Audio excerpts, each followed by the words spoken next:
राजेंद्रगढ़ गांव में शिबानी नाम का एक झाड़ू वाली रहता है। शिबानी झाड़ू वाली सारा दिन गांव में झाड़ू मारता फिरता है। झाड़ू वाली का एक आदत है, वो रोज सुबह नहा धोकर गांव के मंदिर में फूल चढ़ाने के लिए जाती है। एक दिन शिबानी झाड़ू वाली गांव के रास्ते से जा रहा था, तभी एक बूढ़ी माँ उसको बोलने लगा, अरे ओ शिबानी बेटी, तू सारा दिन गांव के गलियों में झाड़ू मारते मारते बहुत थक जाती है ना। अरे बूढ़ी माँ, मेरा काम ही तो यही है। मुझे कभी थकान महसूस नहीं होता क्योंकि मैं दिल से काम करती हूँ। अरे शिबानी बेटी, ये ले, कुछ पैसा रख ले। अरे नाना बूढ़ी माँ, मुझे पैसा पर किस लिए? तू झाड़ू तो मारती है, लेकिन तू किसी से पगार नहीं लेती है। ये ले, ये तू मेरी तरफ से रख ले। अरे नहीं बूढ़ी माँ, मैं इस पैसे को नहीं ले सकता हूँ क्योंकि मैंने मेरे पति के गुजर जाने के समय में मैंने वादा किया था कि मैं जितना दिन जिंदा रहूंगा कोई पगार मैं लेके गांव के गलियों को झाड़ू मार के साफ रखूंगा। लेकिन शिबानी बेटी, जिंदगी में पैसा का गुरुत्व बहुत अहम है। एक दिन तुझे इस बात का एहसास होगा, देख लेना।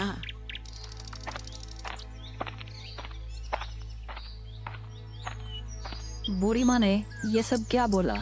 मुझे तो कुछ समझ में नहीं आया, लेकिन मैं तो अपना कर्तव्य कर रहा हूँ ना।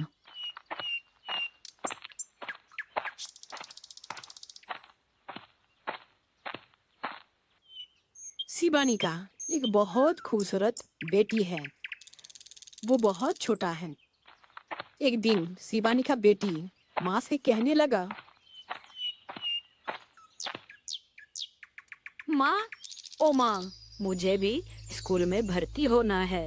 मुझे भी पढ़ाई करके एक सच्चा इंसान बनना है। पढ़ाई के लिए तो बहुत पैसा की जरूरत है, पर मेरे पास तो पैसे का एक सिक्का तक नहीं है। मैं कैसे अपने बेटे का सपना पूरा कर सकूंगा? उसके बाद से शिबानी बहुत गहरी सोच में पड़ जाती है। शिबानी एक दिन सोचने लगा, क्यों ना मैं मेरे बेटी को मेरे साथ ही काम पे ले जाऊं, यही ठीक रहेगा। मेरे प्यारा गुड़िया, जल्दी से सो जा। कल सुबह मेरे साथ तू भी झाड़ू मारने के लिए चलेगा। अरे नहीं माँ, मुझे पढ़ाई करना है, ना कि झाड़ू। मैंने बोला ना, मेरे साथ तू भी कल झाड़ू मारने के लिए चले, बस सो जा। बेटी रोते रोते वहाँ से चला गया। अगले दिन सुबह शिबानी उनके बेटी के साथ झाड़ू लेके झाड़ू मारने के लिए निकल जाती है। तभी रास्तों में शिबानी का भाई से मुलाकात हो जाती है। अरे भैया, आप यहाँ शहर से कब आई? अरे हाँ हाँ बहना, मैं कल ही शहर से आई हूँ। लेकिन यही क्या तेरा बेटी है? हाँ हाँ भैया। बहुत प्यारी है, लेकिन तेरे जैसा इसके हाथ में झाड़ू क्यों है? स्कूल नहीं जाता क्या? असल में भैया चाचा की, तुम्हें तो पता ही है, मैं गांव में झाड़ू मारने का कोई पगार नहीं लेती हूँ, इसीलिए मेरे पास पैसा भी नहीं है। और तुम तो जानते ही हो, पढ़ाई करने के लिए बहुत पैसा की जरूरत है।